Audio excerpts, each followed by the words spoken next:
Hi, I'm Yui Shu. And I'm Julie Kraftchick. We're active daters turned dating sociologists. Here to dive into everything modern dating and relationships. Welcome to the Dateable Podcast.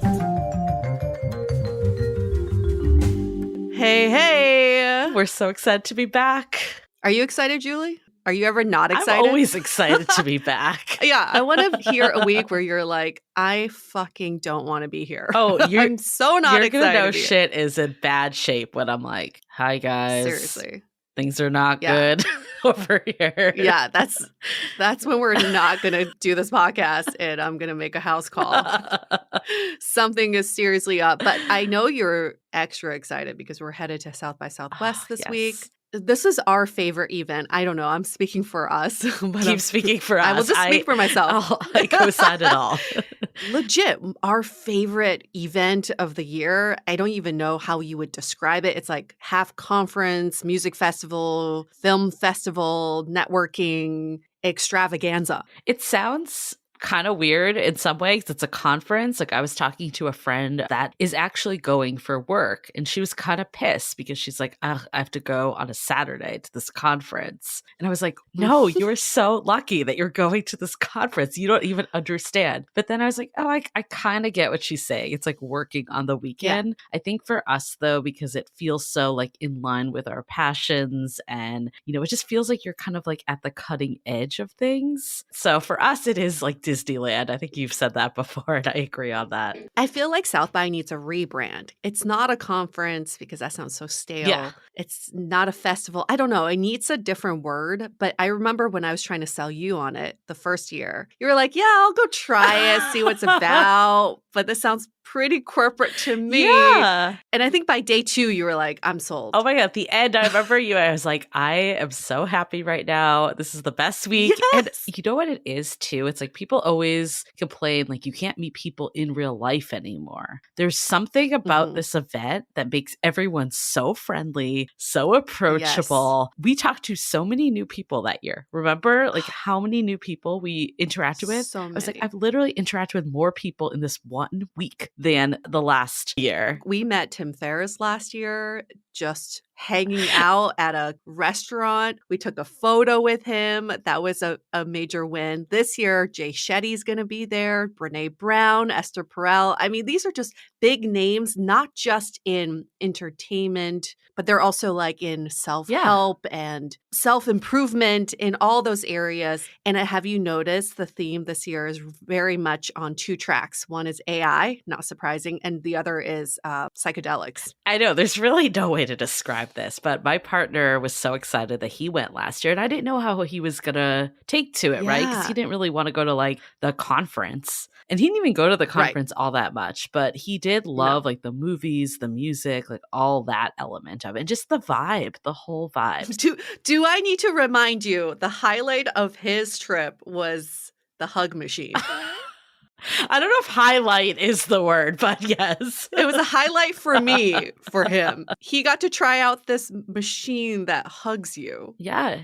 Right. It's like meant for people that are lonely when they're older. And it's actually like, it has a really good intention. It's meant for like people that are in like retirement homes, that they don't have people that are constantly hugging them. And I think our listeners know, especially if you're single over the pandemic, sometimes you just need a hug. Sometimes you need that hug.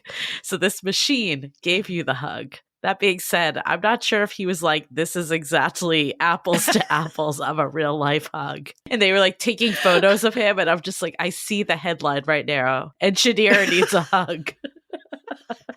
Engineer from SF gets a hug for the first time this year. So yeah, there was some interesting stuff, but something for everyone here. Yeah, there's like, I always forget there's that tech aspect too. So it's got a little bit of CES, a little bit of Coachella, a little bit of any of the film festivals, all mixed up into one, and a little bit of like Tony Robbins sprinkled in. For anyone that doesn't remember this story, one of the highlights for me last year is when I learned just some secrets about UA. Oh, that's right. My other identity. We ran into UA's old coworker from like a couple decades ago, like someone from like when you lived in New York. And he didn't remember Yue's name fully because it turned out she had used a fake name.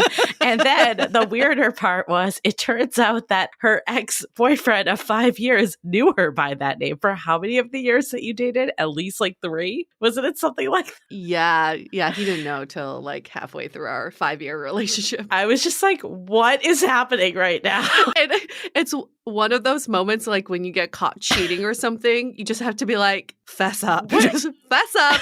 Would it start as like a test to get jobs, like based on your name, right? Wasn't it something like that? Yes. I wanted to test name discrimination because the job market was so difficult when I graduated from college. I wasn't getting callbacks. My resume was circulating with my real name. So I had this thought, like, why don't I try 2 other names? One is Tiffany, just to make it sound super cheerful and young. And another name was Dahlia, which is like part of the name of the street I grew up on. And the name Dahlia was the one that got the most callbacks. Same exact resume, just 3 different names. And the job I ended up taking hired me as Dahlia. I just can't get over the reveal. Like, you didn't even reveal it to your coworkers, right? Till like after you left. I guess in that case, you gotta like live the lie. But your partner, like, what? Where you're just like, by the way, my name's Yue. Sorry, you thought my name was Dahlia for the last 3 years. Dude, it's so hard to keep a lie straight. It's so hard. I just thought, because, I was living in Bumblefuck, Connecticut. I was like, I'm not going to be here that long. I'm just going to date for fun. I didn't think this was going to be my partner for 5 years. And turns out we ended up living together and fell in love, and he met all my coworkers. So I was like, oh shit, if my coworkers call me Dahlia, Oh my God. he's got to know me as Dahlia. So everything's got to align. But when we go back to my parents' house, they're going to call me by my real name. And I'm just going to have to say, that's my Chinese name. We're Chinese. That makes perfect sense, right? They call me a different name. So all of it made sense up until I told him my real name. And he's like, all right, well, I'm in now. He's like, I can't change what I call you now. It's been 3.5 years. I'm so glad you didn't get married to this person. Not because I know him in any way, but just because you would have had to keep this up forever. Okay, guys, this is proof of why you don't lie on your dating profile. It becomes way more than you bargained for. Yeah, that relationship was doomed from Dahlia. Yep. So yeah, that was my favorite moment of South by Southwest. I'm just like, what is happening right now?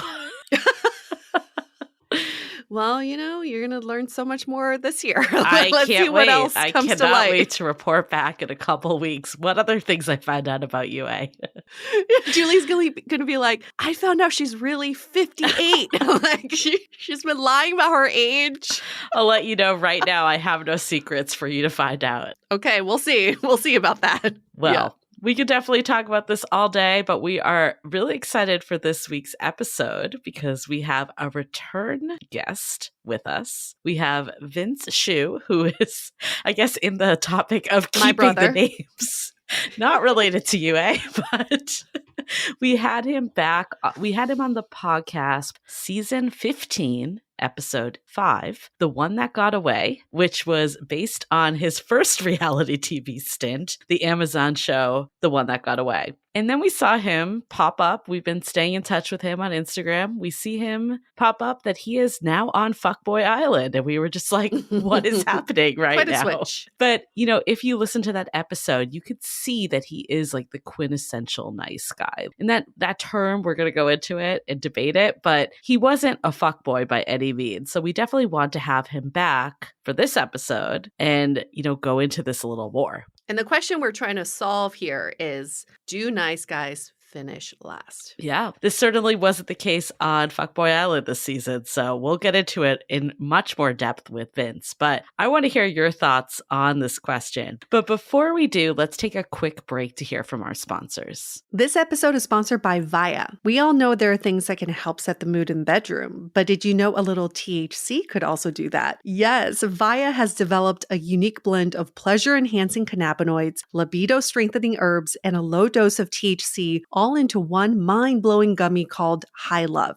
This gummy, wow, it will awaken your senses, increase blood flow, and intensify any sexual experience. I've been pleasantly surprised by the High Love gummies because it is just the right amount of THC for me to have a good time without feeling sleepy. And hey, if THC is not your thing, Via also offers a wide array of other gummies without it. And everything legally ships in 50 states with discreet packaging directly to your door. So if you're over 21, you can get 15% off and a free pack of award-winning Dreams THC plus CBN sleep gummies with our exclusive code DATEABLE at viahemp.com. That's VIIAHEMP.com. Let the gummies work their magic. Head to viahemp.com and use the code DATEABLE to receive 15% off and one free sample of their Sleepy Dream gummies. That's viahemp.com and use the code DATEABLE at checkout. Take your passion and pleasure to a whole new level with High Love from Via Hemp.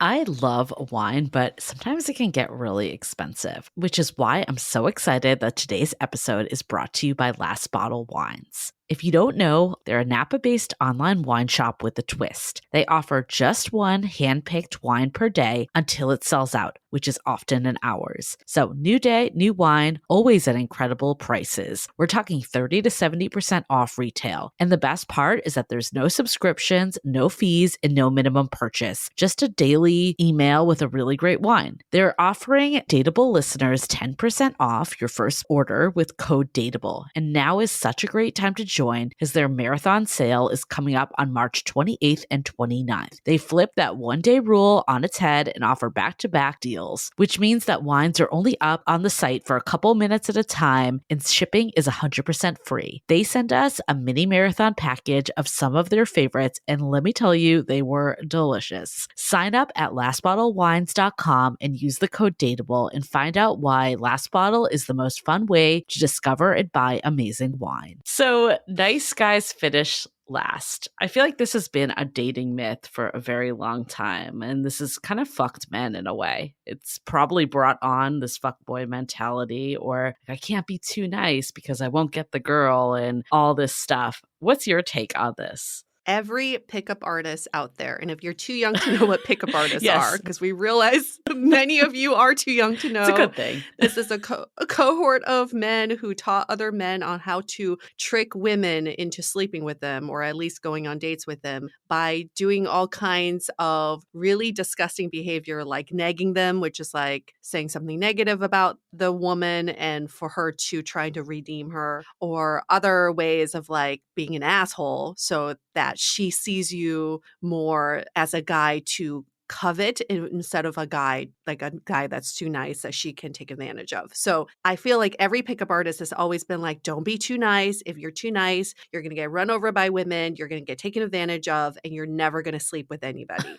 And I think that's been ingrained in all of us, is to say like being nice equals not getting any action. Yeah. Which is bullshit, because at the end of the day, like, most of us want someone who is nice deep down. I think it's the word nice. Like, why does it have to be a fuckboy or nice? And what it, like you said, the way that, you know, it's been kind of drilled in the messaging, it makes you feel nice equals meek. Like they're not someone that's going to take action, take initiative. And I think that person, yes, they might finish last because they don't make their intentions known. They don't actually go after what they're looking for. But I also feel like just correlating it to like your, you know, like your character at the end of the day, like that's not a good comparison point. I do remember dating a nice guy in my 20s because everybody labeled him as the nice guy. And when I look back on it, he was he was just complacent. Yeah. He was a guy that was agreeable. Right. You know, like he never initiated or was proactive, but he was agreeable. He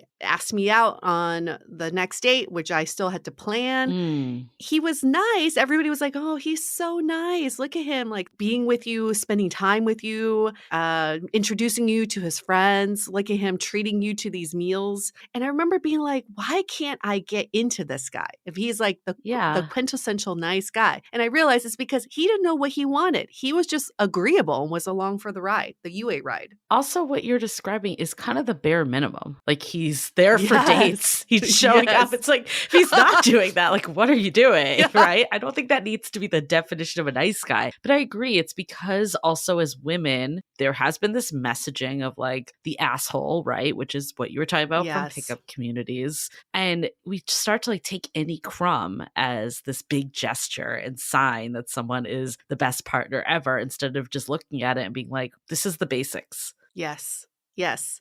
And it's just like, do you really want to be tricking someone into liking you? That's kind of the questions. Like, on one hand, you don't want to be run over and taken advantage of. On the other hand, do you really want to employ all these tactics so a girl is like, oh, I think I like you now? Like, don't you want someone to just genuinely like you? Yeah, I think there's some of it does come with, maturity and realizing the definition of love, Yeah. because I wouldn't necessarily say, like, I think my partner today is a nice guy. Absolutely. I don't think I would have used that language when meeting him. But I think some of the stuff that drew me to him, like the consistency, the availability, the wanting to commit, like the stuff that made him a good partner, maybe in the past, that wouldn't have been as exciting as never knowing when I'll hear from them next, or like maybe the passion that comes from someone that's not as open Mm-hmm. and clear about what they're looking for. So I think the shift of definition made me appreciate the qualities of maybe a nice guy more than when you're comparing them to like someone that's a fuckboy at the polar extreme. Yeah. It's like, what is the bare minimum? And then what is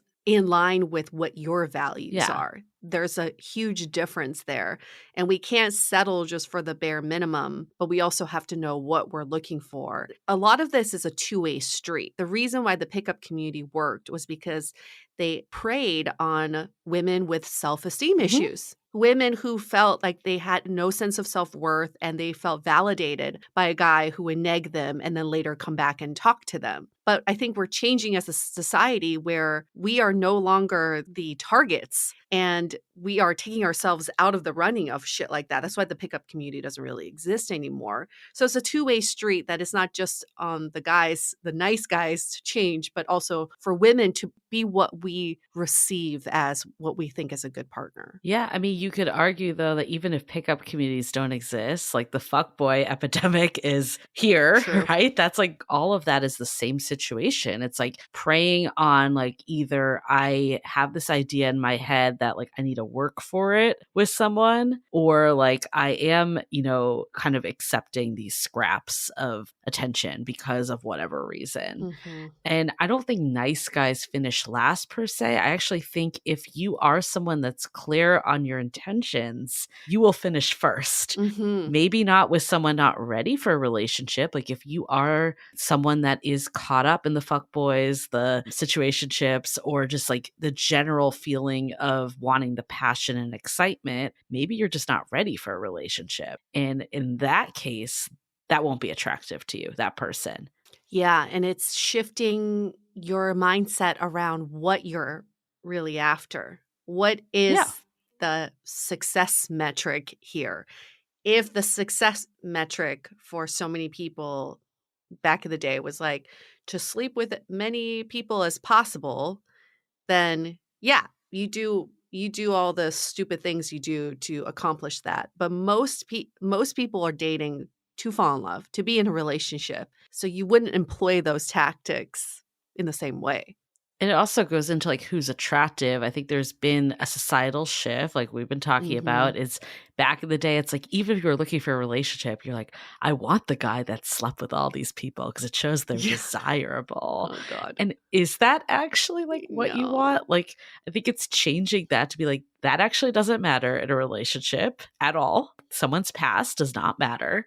Whether it's a lot of people or no one, it really doesn't matter. The myth we have to dispel here is that nice doesn't equal boring. Yes. And maybe even going a step further is boring is not necessarily bad either. We think by someone being consistent and not having that push and pull and not having drama is boring because we feel like there's no chase, there's no courtship. But that may be exactly what you need in a relationship. We just got to redefine what boring is and know that nice falls into nice in the real sense, falls into all the values that we would want in a partner. Yeah, and I would argue that you could still find the excitement. Like, I think that actually was one of the core things that opened up a connection for me with my partner, is that there was that Mhm. consistency and I wasn't worried about like all the dating dynamics, but that allowed excitement to build in the connection, which is Yes. actually what sets you up for a relationship. Yeah, if all you have is the push and pull and the excitement,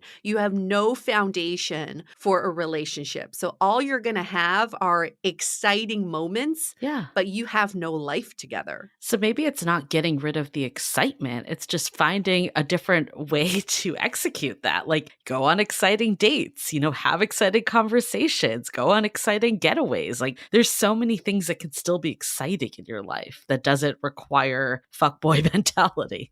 Yeah, think about building a house. You want Right. to have a strong foundation. You want good material so that the house will withstand any tumultuous weather. But once you have the house built, you can start decorating. You can paint the outside, you can drill holes, you can put up mirrors, you can do whatever you want to make it you, to make it exciting. And that's like the relationship as we jump to the decorating part, the painting part, without building the bones of a house. And of course, that house is going to tumble. I'm glad that we brought that up. We're obviously going to go into a lot more depth as we hear Vince's story, and love talking to Vince. He's such a, charismatic and a sweet guy. I will use sweet guy. I think he's a genuine guy. He comes off very Yes. genuine, especially for someone that's been on a lot of reality TV. So Yeah. he's a diamond in a rough here.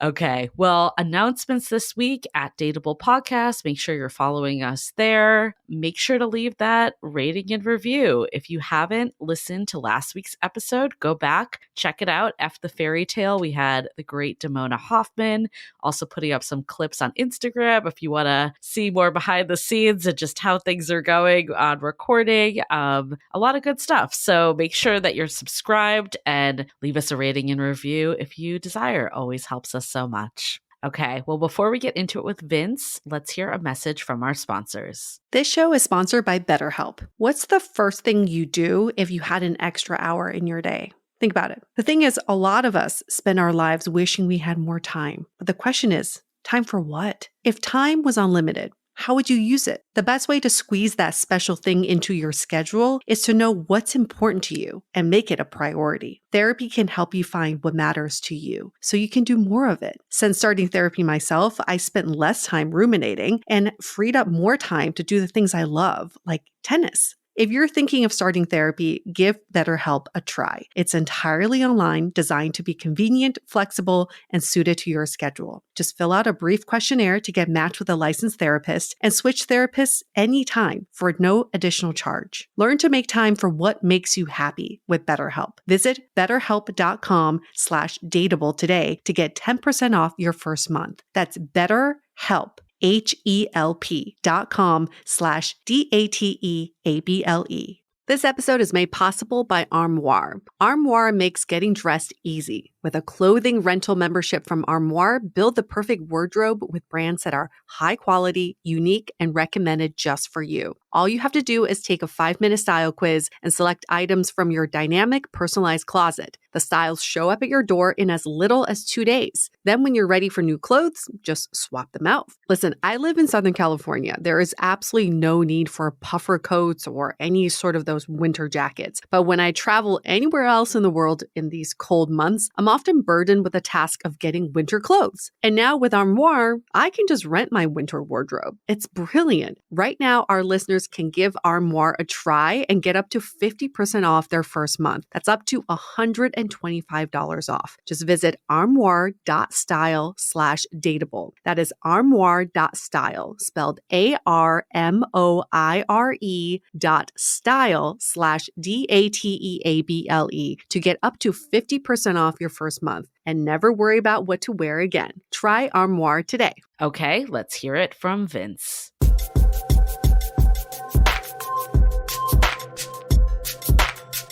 Yay, we're Vince back, my brother from another mother. That's right, Shoe Clan. Another shoe in the house. It's nice to have you back. Thanks for having me. Before we get the lowdown on what's been going on in your life, just some quick stats. Who is Vince? He's 32, currently lives in Torrance, a new resident of Torrance. He just moved there a week ago, originally from Palos Verdes. Pretty single and have been taking a dating sabbatical. Ooh, we want to zoom in to what that means. He's a second-time guest, as we've talked about before, after just appearing on Fuckboy Island. And we weren't going to go into the premise of the show, but I think actually, Vince, if you had to describe Fuckboy Island to someone who's never watched it, what would be your sentence summary? I mean, it's 24 guys going after 3 girls, and there's money on the line. And the guys are either nice guys or F-boys. And and the girls kind of have to sniff them out and figure out who's who. And then at the end of it, F-boys are able to take all the money and nice guys split. So that's kind of the synopsis, I guess. Yeah, and in the 3rd season here, I feel like when we saw that you were on FBOY Island, we were both just like, oh my God. As we had talked to you, after your last reality TV stint on The One That Got Away. And what was going through my mind was like, if Vince is not a nice guy, I've lost hope. Because you came off as the quintessential nice guy last time we talked to you. Yeah, seriously. The question we're trying to answer on this episode is, do nice guys finish first? And on Fuckboy Island, you were a self-proclaimed nice guy. On The One That Got Away, you were definitely a self-proclaimed nice guy as well. Last time we spoke to you, you had just proposed to Eureka and you were taking a break to figure things out. So kind of connect the dots for us between taking a break to Fuckboy Island. What happened in between there? Oh my God. Well, after that engagement didn't work out, I took just a big break from just dating in general, just recalibrate a little bit, spend some time alone, worked on myself. I just couldn't really get myself to be emotionally available to date. And I feel like if you're going to the dating world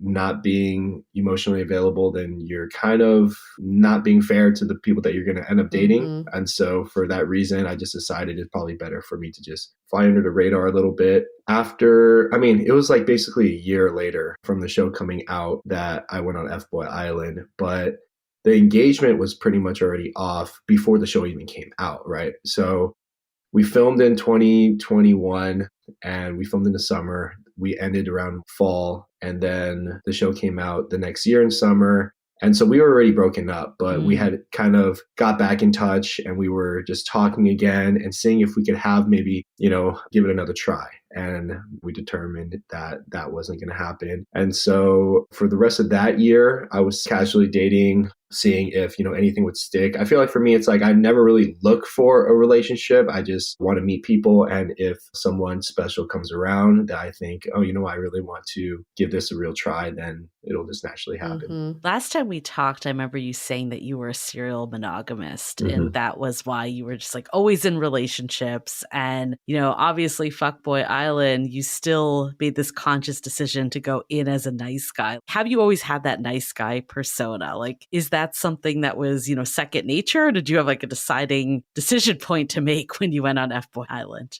It's definitely always just been who I am. I think you can credit my parents for raising me right and, raising me in a very loving environment. I've always had a healthy example from my parents of what a good relationship looks like. And I guess it just carries over. And because I was always a serial monogamist, I was in a 9-year relationship, then a 3-year relationship, and then boom, I was on The One That Got Away. I didn't really get a chance to even be single for very long at all. So I never really got to, explore what modern dating truly is until after The One That Got Away was I able to kind of dip my toes in, this is what dating is like nowadays, especially being in LA. It's very different than my lifestyle was like when I was in a relationship. But I really grew into myself, really discovered a strong sense of self-identity, because before I've always identified myself as part of like a partnership, as part of someone else as well. So being single, being able to kind of just have the freedom to do what I want was something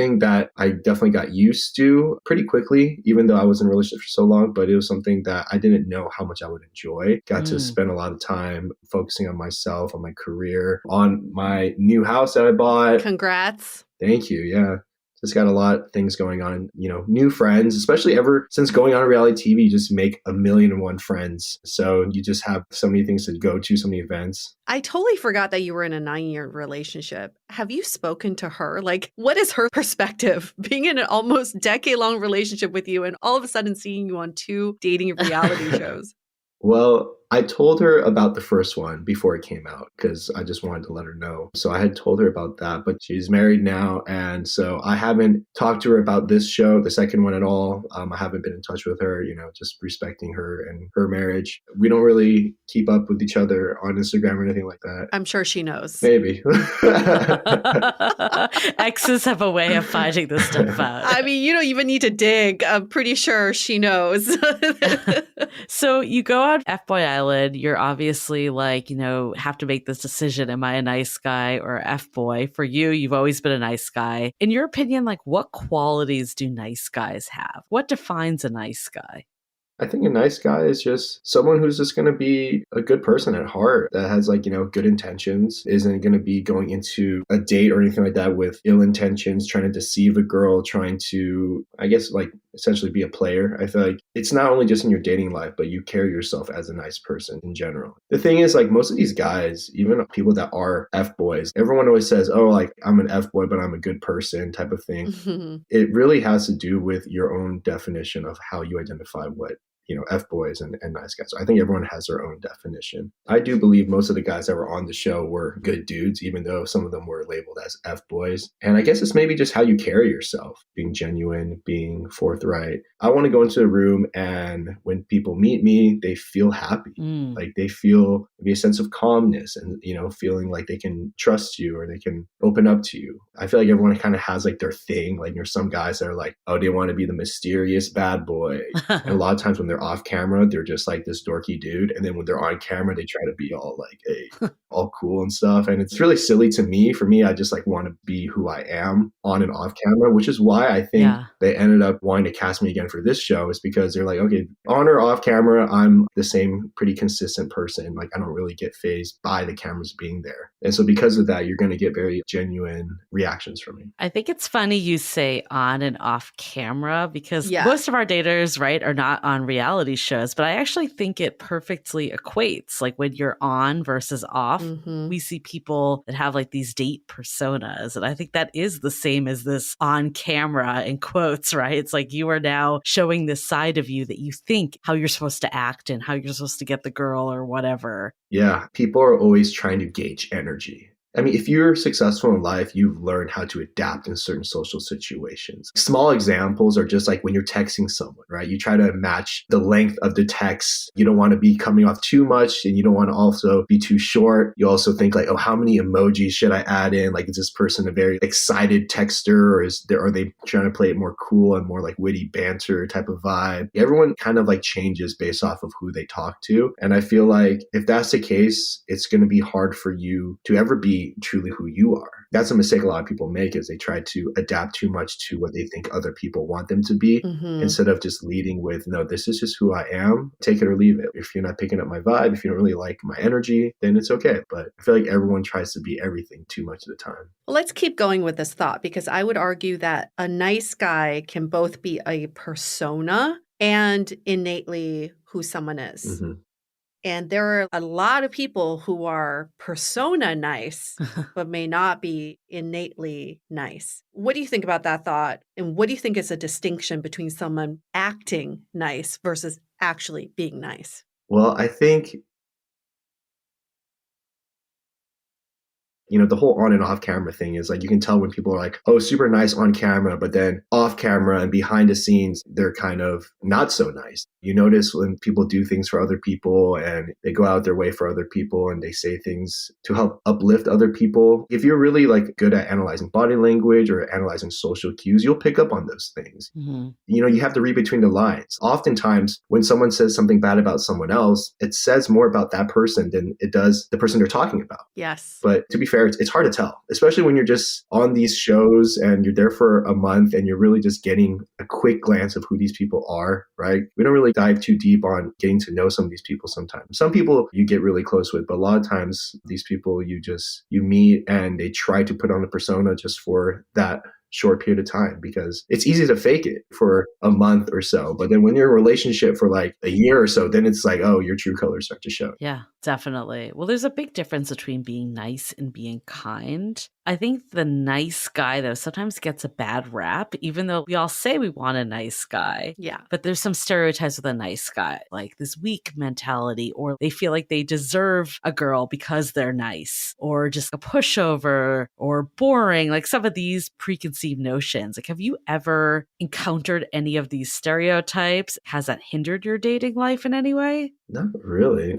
When you're dating and you meet people, they're not necessarily categorizing you as like a nice guy or F boy. To be honest, like I have a lot of people that say, "Oh, Vince, you look like an F boy. You kind of give off this F boy vibe." And I think what people misconstrue nice guys as is like what you just said, maybe boring or pushovers or like people that just aren't attractive to women. They just get friend zoned or something like that. I think the key thing is, as a nice guy or as anybody, there needs to be a push pull type of thing in the relationship when you first meet somebody. If there's no attraction or like sexual tension, then it's like, okay, you put them in the friend zone category. But I think it's important to be able to establish that kind of push pull energy in the beginning. You build that attraction, you build that chase, that allure. And then once you're kind of at the point where there is something going on here, there's like a relationship building, that's when a lot of the quintessential nice guy traits really come into play. You start seeing, oh, well, he's such a gentleman. He's like opening the doors for me. Oh, he's planning trips. He's like taking the next step, like all this effort to be able to,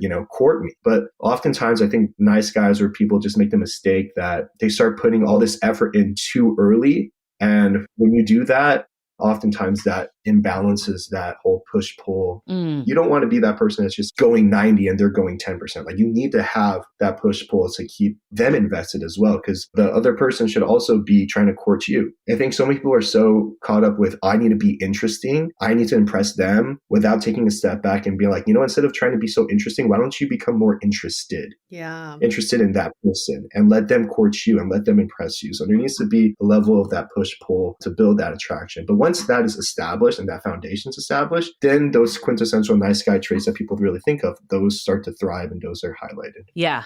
It just sounds like you can't just be a nice guy. Yeah. That can't be your only thing you have going for you. You have to be a nice guy with conviction, with integrity. There are other aspects of being a well-rounded person. And I think I've had some guy friends who have labeled themselves as the quintessential nice guy. And they will say stuff like, I'm so nice to her, she's being such a bitch back.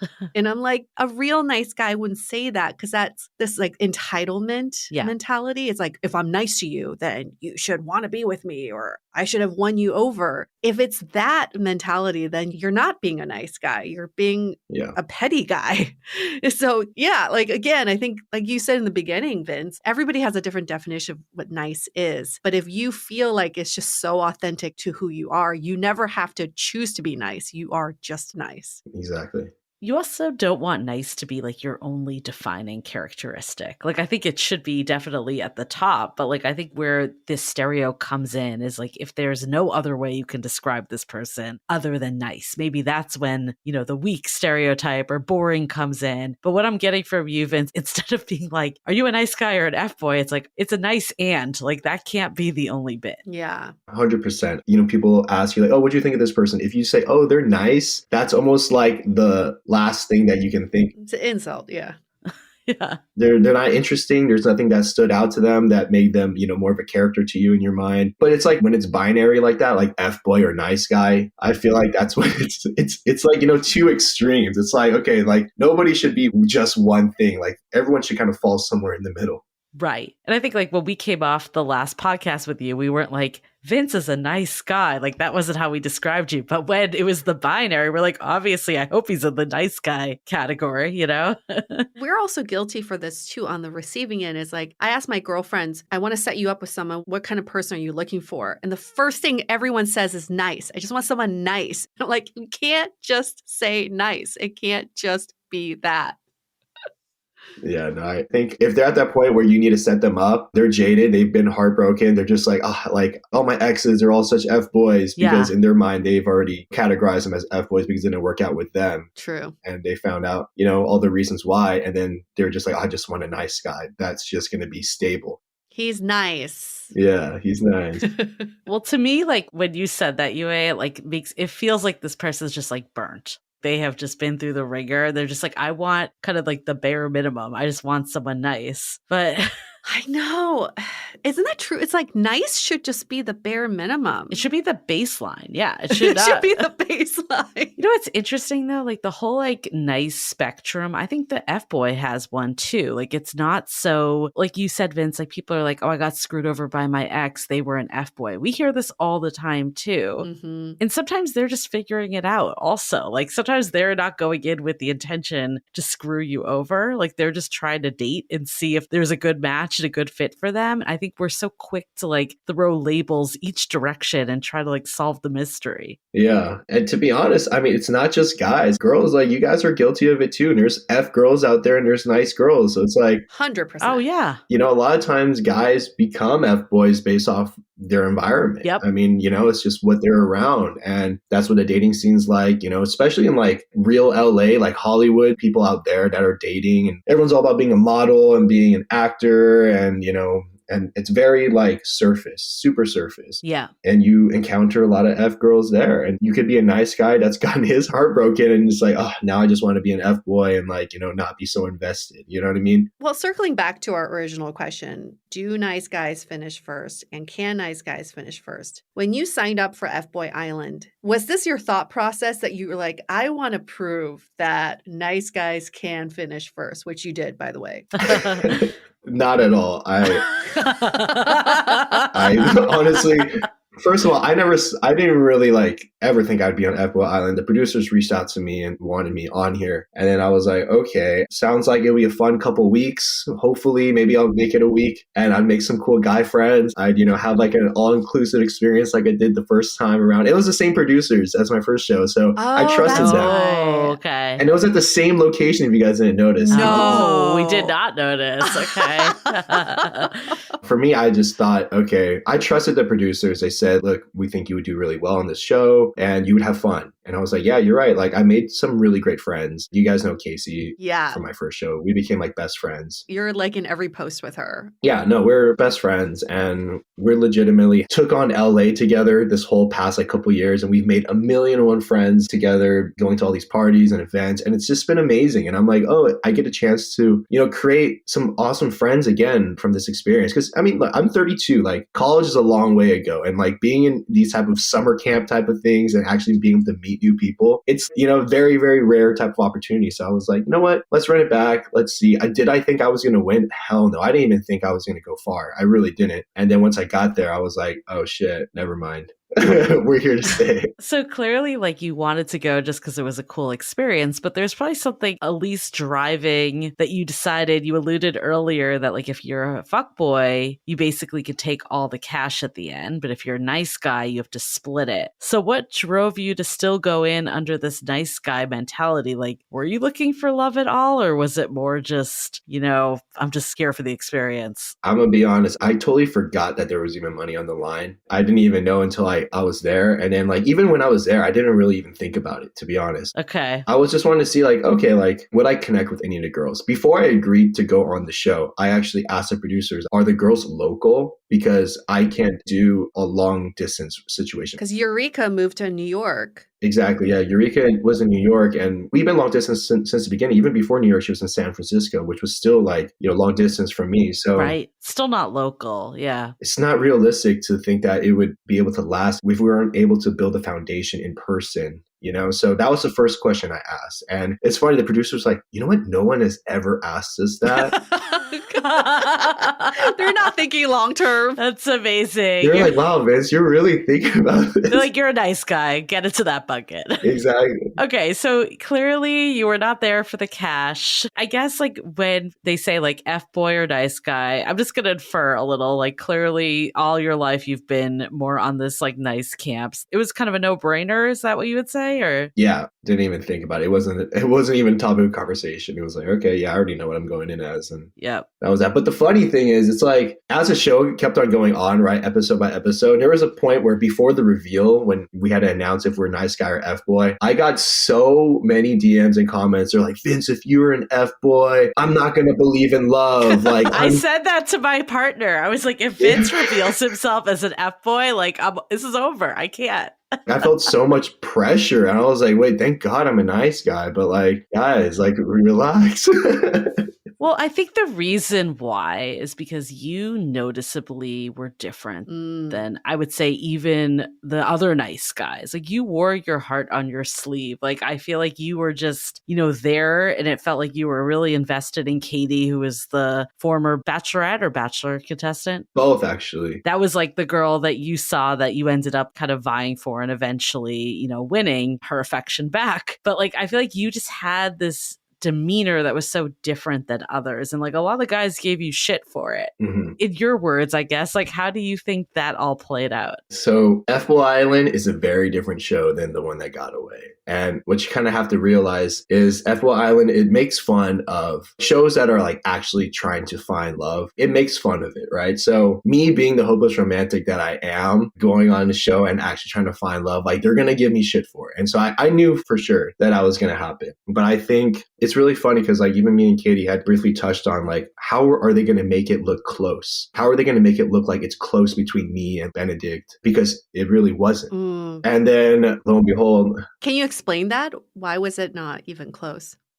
Came a point where I knew, like when I said game over, I meant it from the bottom of my heart. Like I knew it was game over at that point. And there was just so many conversations that didn't get shown. Like actually all of the best conversations didn't get shown, which is such a shame. And okay, they're not going to show the romance side of this relationship, at least make it funny. And so I think a lot of the connection was sacrificed for them trying to make the show, more lighthearted and comedic. I see. Because there was honestly nothing very lighthearted about my relationship with Katie when we were there. Just have such a strong connection. And for the producers, for them, like they're editing the show, they have to make it look like, okay, this is a close game. They can't be showing like Katie saying it's already game over, like they can't show that. So they have to make it seem like it's anyone's game. Right. That's the frustrating part because you can see me pouring my heart out, but you don't really see it reciprocate until the very end, which you only get like 2 minutes of it because, we're on live TV and everything's cut to 45 minutes. Yeah. So everything was cut up so much. So it's like people were even saying like, oh, Vince, like you're a love bomber. Like you dropped the L word so early on and stuff. And it's like, man, if only you guys could see like all the conversations we had and like everything leading up to it because everything felt rushed. Yeah. Okay. And for me, even I was like, I probably shouldn't say this is early, but at the same time, I'm just like, I don't know how they're going to cut it up. If they're going to make it seem so abrupt, or is it going to be able to make sense to the viewer that's like, okay, no, we see this progression. But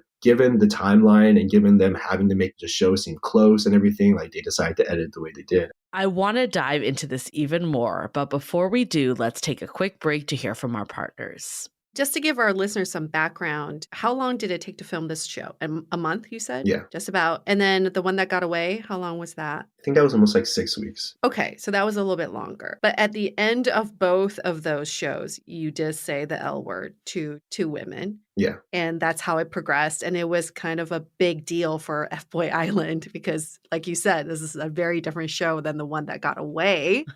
What was the moment that you knew that you fell in love?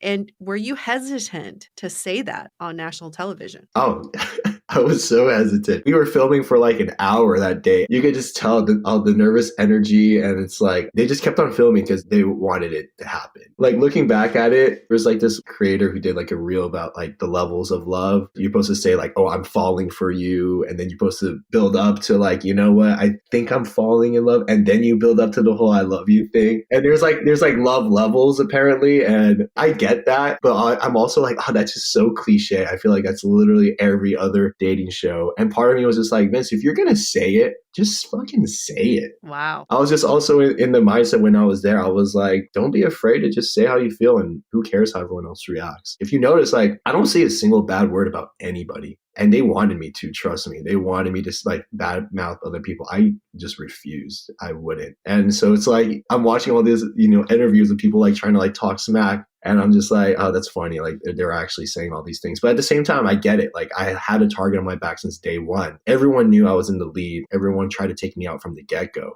I just knew like if I just focused on my relationship with Katie and not get so distracted by what all the guys are doing, I'll be fine. So what was it about your connection? Like, why do you think it just happened so quickly for both of you? Yeah, I'll tell you about that. It's funny because I had seen Katie before this show. Okay, we filmed this show in July of this past year. I saw her in November, I guess 2 years ago, at a reality TV event. And I remember I was with Casey and I was like, Casey, who's that? Who's that girl? And she was like, oh, that's girl from Bachelorette. I was like, oh my God. Like, oh, okay. There was just something about her, like her energy and her aura. I was like, she's really pretty. And I remember I locked eyes with her, I think for like 2 seconds. And I looked away because I was just like, oh shit. Oh. And there's just something about her that captivated me. And I remember looking her Instagram up like the next day and I saw this like reel that she posted. She was like going to a reality TV event with all these reality TV guys as a single girl. And I was like, oh, she's single. I was like, man, I wonder if I'll ever run into her again. Fast forward 2 months, I'm in San Diego and I'm getting ramen with some friends after a New Year's event. And I see her outside of a ramen restaurant. And I'm like, oh my God. What? I was like, what are the odds? But she's with this guy that she had met at a reality TV event. That was that. Because I saw her talking to a guy. So I was like, I can't really say anything to her. She's with this guy. And I remember telling myself the next time I see her and she's not with a guy, I'm going to talk to her. And lo and behold, it was on FBOY Island. And boom.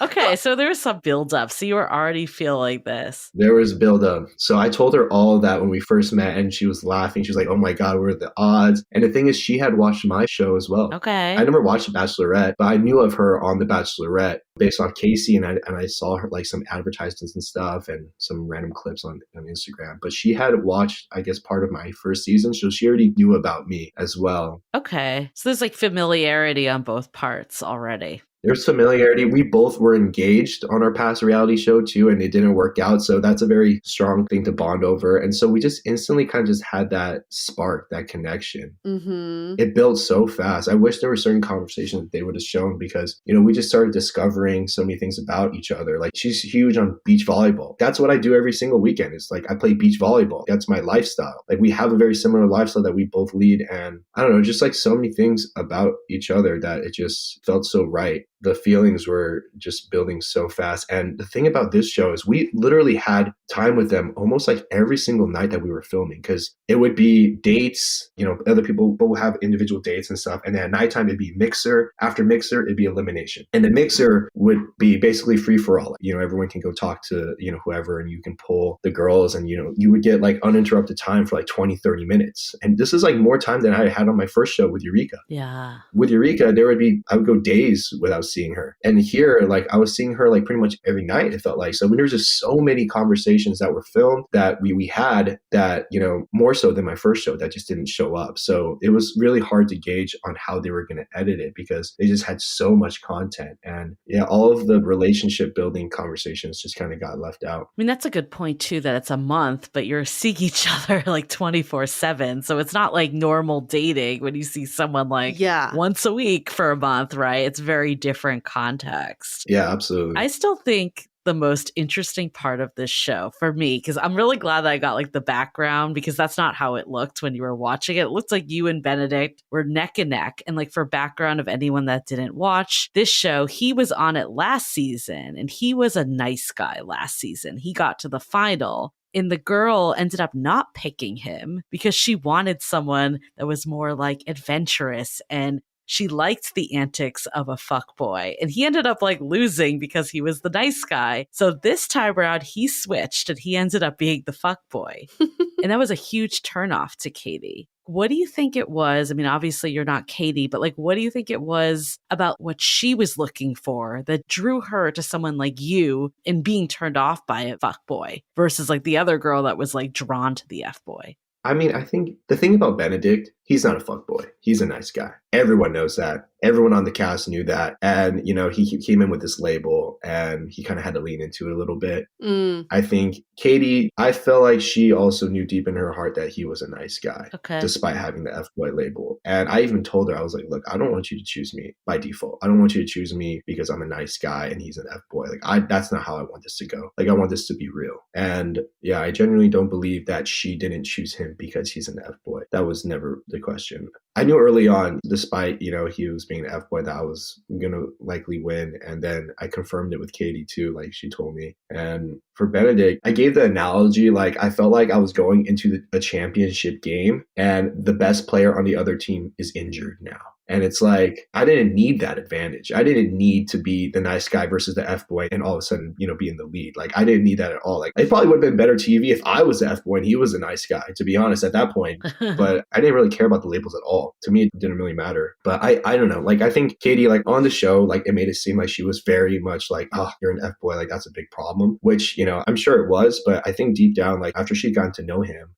I don't think she truly believed he was an F-boy. I don't think she didn't choose him because she thought he was going to take the money or anything like that. They all knew there was no way he was going to take the money. If I were to rename that show, it'd just be like Authentic Island or whatever. To me, it's like, yes, you're nice, Vince. That's easy. But I think you're just really authentic. And in dating, this is just such a parallel to dating, is that a lot of times we get wrapped up in the noise. It's like, am I the nice guy? Am I the cool girl? Am I, you like try to have a label, but you just focus on your connection with Katie and you didn't give a fuck all the other noise that was surrounding you. You're just deepening that connection. And I wish we could learn that in dating. It's not about being nice. It's just about focusing on the connection you have at hand. So when you were getting the flack from all the guys talking about you behind your back, you said you had a target on your back from day one. How were you able to shoo all that noise out? Well, I didn't hear it all. Like, no one ever talked shit in front of my face. I definitely knew some people were coming after me, right? Like, there was like the scene where Marco tried to like come up with a scheme to tell Katie that I said game over and all that. Like, that was like one example of them trying to like come after me that they actually showed. And to me, I just laugh. I just laugh about it. I'm just like, whatever you guys want to do and like try to talk to and try to sabotage me, it's actually just going to make you look worse. Right.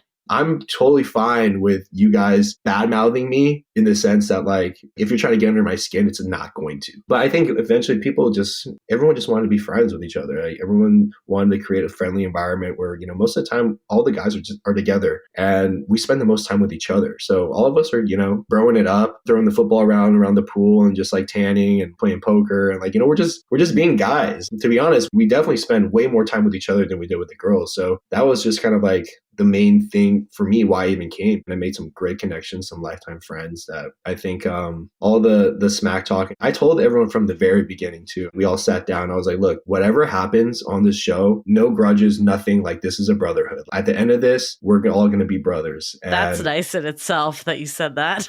I feel like other guys wouldn't say that. That's just my mentality. I'm like, look, you guys make good TV. The thing is, like, I've been on a TV show before, so I have that experience, I have that insight. I'm like, if you want to make a good reality show, there needs to be drama. There needs to be people talking shit. Like, you can't be super nice. If you have everyone's super nice and don't want to step on each other's toes, then you're going to have a boring show. Like, we're there to make a TV show, right? Mm-hmm. And so I know for me, I'm not going to be the guy starting shit. I'm not going to be the one that's going to be talking shit. Someone's going to have to. Yeah. So that's why I told him, I was like, look, I know some people here. And I was looking at, certain guys I knew were going to be the pot stirrers. I was like, do it. If you're going to do it, just do it hard, lean into it. Right. And, don't worry. Most of this stuff is all exaggerated. The way they're going to edit is all exaggerated. It's fine. If it's a better show for everyone to watch, then just go for it, man. And like, don't worry about my feelings. But you were also able to recognize like, you're not going to be that person. Yeah, I wasn't going to be that guy. So what happened with Katie now that the show is over? You guys had this riveting connection on the show. We clearly said that you were taking a dating sabbatical. So what's going on current day? Oh, can I just take a deep breath before you answer? Okay, I think I'm ready. Wait, I'm curious. Were you guys very heavily invested in my relationship with Katie? I mean, I want to believe that you were in love. I believed you were in love with Eureka, and I think for environmental factors, that didn't work out. But I want to believe if you say you love someone, you love them. Yeah. So I believe in that connection. Yeah, with Katie, it was very strong. And the thing is, having done it before, I just know how hard it is to transition from reality relationships into the real world. Despite like how much you can try, it's just really hard to be on the same page. There's this like underlying feeling or like shadow that's going to be over you all the time. It's like, are you together because of the show? Like everything you said authentic, was it all real? Was it for the show? Do you want to stay together because of the show? Like there's so many things that it's really hard for a new fledgling like relationship to thrive under. I remember when I was in the overnight or at the finale, right when we're all over, and I stayed the night with Katie, and we were just like, we're cuddling in bed, and we were like so thrilled and so obsessed with each other. And I just remember feeling like I want to just savor and relish this moment, because no matter what happens, at least we've had such an amazing time together, and I will always treasure that moment, no matter how south it goes later on, because it's the wild, wild west once you enter the real world. And so fast forward, we try to make it work. We went on dates. We saw each other. We tried to, see this through. But yeah, it just didn't work out. I guess that spark, that chemistry just wasn't the same. And to be honest, it's really hard to go from being obsessed with each other, having such strong chemistry on the show, and expecting that spark to stay that way. It's going to shift. It's going to change. It's whether or not you have the level of communication with each other to be able to ride that wave. Yeah. And that's very hard, because it does take two people that are equally very invested and equally want to communicate and have that level of trust and comfort with each other to communicate. And it's hard because not only is the relationship going through that, but individually, for me, whenever I come back from a reality show, I'm not even me. I'm a whole different person. Yeah. I'm like, now I have to go back to my job as a lawyer. Like, one, I don't even know how to text her. This whole time I've met her, I've never even texted her once. Yeah. And so like, I don't even know how frequently we should be texting. And now I'm like busy trying to transition back into my job. And I have a million and one things that are lined up in my email. I'm trying to tackle that. And my mind is not even present. It's like still in Calamigos Ranch. And so it's like, I'm not even who I am yet. I still need to adjust, let alone this relationship needs to adjust too. So it's like, there needs to be some type of cooling off period. Yes. I feel like when you come off of these shows, you should have your own time and just like cool off maybe for like a few months, and then try to talk and still try to like court each other in the real world and take it step by step, like starting over. Because that was also the weird thing. We're like obsessed with each other like off the show. And then now it's like, okay, you have to start over. You have to be like, hey, can I take you out on a date? You got to start from step one and then build it up to a point where, oh, I'm comfortable now. It's been date 5. Like, do you want to come over to my place? And, you want to check out my place and see how I live? Like, you want to watch a movie here and get comfortable in their environment? If you jump those steps, things just get really thrown off. People are just not on the same page and the comfort level is not there. And you're like, why do I not feel comfortable in this situation when I felt so comfortable on the show? It just all doesn't make sense. It's such a mess. Did you feel like both of you were kind of on the same page with this? Like, or was one person more like, this isn't what it was on FBOY Island? I feel like we have different ways of viewing dating. She had told me that she had a lot of like 2-month relationships. She just goes through and then, for me, I've never even had that. Like mine is like 9 years and then 3 years and I'm suddenly engaged, It's like, I'm the type of person that if something's not feeling right, let's talk about it and see how we can change and how can we grow together. Right. My thing is like, I never think like, oh, maybe we should end this. Maybe we should separate. If I really feel like, we are good for each other and there's this good connection here, maybe just the feelings are not quite there as we wanted to. That just means that there's a level of communication that we're not there yet, and we should build onto that. We should try to grow and learn and have these honest conversations. And I don't think we were necessarily on the same page on that, but that's just how it is. Not everyone's perspective on dating lines up. Well, you can have chemistry, but not long-term compatibility, It's not always one and the same. There you go. And I also think like you can have the spark, but the spark, is going to shift. It's going to change. And you just kind of have to learn how to evolve with it. Because there could have been a world where, we come off the show and the spark could have felt the same. The way that we court each other and stuff, like it could have been different. There's a lot of things that, you could redo or, you could look back on. Everything definitely has happened for a reason. I think me and her, we crossed paths for a reason from the beginning. And then I think I met her on FBOY Island for a reason. I don't know. I don't know what all that entails just yet, but I know she is dating some other guy now. And I'm happy for her. I genuinely think what we had was really special. We tried our best and we really gave it a shot at the time of, the versions of who we were coming off of the show. That's such a fantastic way of looking at it, because it's not about the longevity of your relationship, but about the quality of it. And some relationships only thrive in certain environments. And I would say reality TV is one of those cases. It's like summer camp. You are focused only on each other during this short amount of time, and you have one job, which is to fall in love. Yeah. Then you come back in the real world and then you realize you have other things that you have to do. You have pursuits, you have a job, family, friends, and some relationships just don't thrive in a real world environment. But as long as you can appreciate even the 1 month relationship you had, we always say this to our listeners, even if you had a fling, Yeah. if it was like the best fucking fling of your life, it's worth it. Yeah. You don't need to be with that person forever. Like, really cherish that time you have with someone. 1000%. And so even though ours, our relationship didn't really last so long, like I truly, really cherished what we did have. And I think we made the most of it for, the short amount of time that we were in each other's lives in that capacity. I think like even just what you said of just like, I wish her well, like not saying anything bad and just truly being happy for her does show your character at the end of the day. And, we've established on this podcast being nice is not the only characteristic, but like, I guess to wrap things up, like what advice would you give for daters out there to,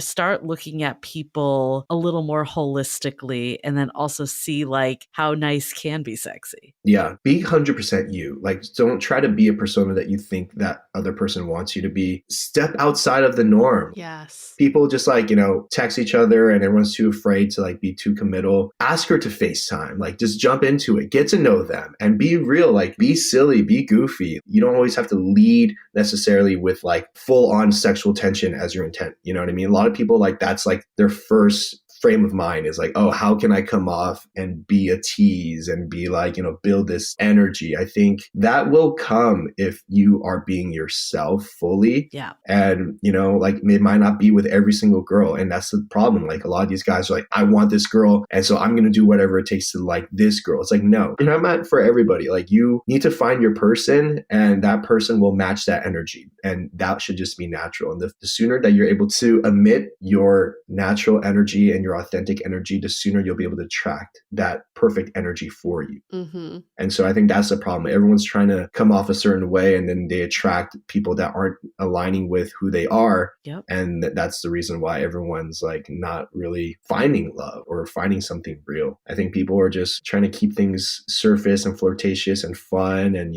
and everyone's just casually dating and you don't really get to that next step because you were never really yourself to begin with. Yeah, no, I mean 100% on everything that you just said. I think that's a good segue to takeaways, but like my biggest takeaway from what you were saying plays off that exactly. It's like the reason why you were able to, quote unquote, get ahead is because you were just yourself and you led with connection. Like you weren't trying to like fill this persona where maybe some other people on the island were doing that more. Yeah. And I think nice guys, the whole nice guys, do they finish last or first? It depends how wrapped up you get into that stereotype probably. And if you're just saying, I'm a good person, I'm a kind person, and, I'm going to lead with my heart and just put myself out there and see if we're a good connection, that's when you get ahead. But when you like get into the whole like mentality of just like putting on a new face, like you were saying, that's when people get stifled. I think everyone has a little bit of F-boy and nice guy or F-girl and nice girl in them. Like I think these labels like actually don't really serve anyone. It's more about, is this person being authentic and real? And does that match my energy? Mm-hmm. Like someone like quote unquote like F-boy tendencies, like maybe some of those don't mean that they're a terrible person, but they do jive better with your personality. Like you were saying about Benedict having this label, like the labels are getting in our way too. Like how do we just see people for people? And of course, if the person's terrible to you and screws you over, then that's just not someone you want to be with, whether they have an F-boy label or not.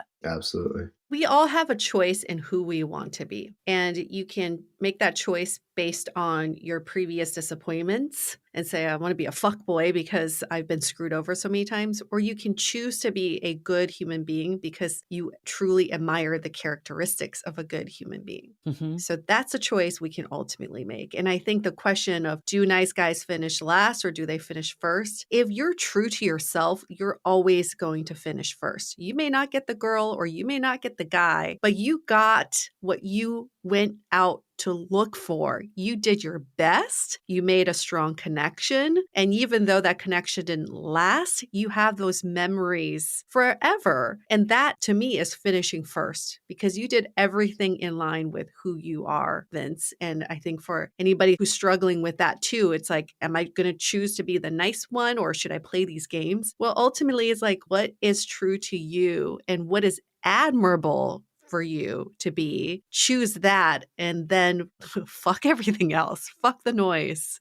None of that really matters. Absolutely. I think, and it's easier said than done. It's like being consistent, looking inward and knowing yourself well enough to be ready to date. Because a lot of times, like, yeah, you get heartbroken. Now it's like, oh, I want to be an F-boy. I'm numb, I'm jaded. Those are the turning points in your life where you have to look inward and say, like, is that who I am truly? Yep. Or am I just troubled right now? Am I just going through something? And am I going to let that out on other people? That creates a domino effect. Next person you date, now you're going to be toxic to them. And then they're going to get hurt. And then now they're thinking the same thing. And it just creates this cyclical problem. And I feel like that's very common in a city like LA when you have, dating apps and everyone's just dating all the time. And, people don't take breaks to go on a little sabbatical and know when they're ready or not, because it takes a lot of ownership and a lot of inner work to be able to get to that point, to know when it's good or when it's not. And if you're not emitting the energy that you want to, the energy that's genuine to you, then you shouldn't be out there emitting any energy whatsoever. Find yourself, get yourself ready and get to that point where you can actually date with an open heart and date with that shows who you truly are. And so that's the hard part, because most people, they get heartbroken, boom, now let's go on a tear, let's be an F-boy. And, especially if you're a good looking person, you have charisma, like you have that option. So it takes a lot of ownership on yourself to say, no, I'm not going to do that. Right. So when are we going to see you on Love is Blind? I feel like that's a natural progression. Third time's a charm. Oh my God. If I had a nickel for every time someone told me that, you're like, when's the next one? I don't know.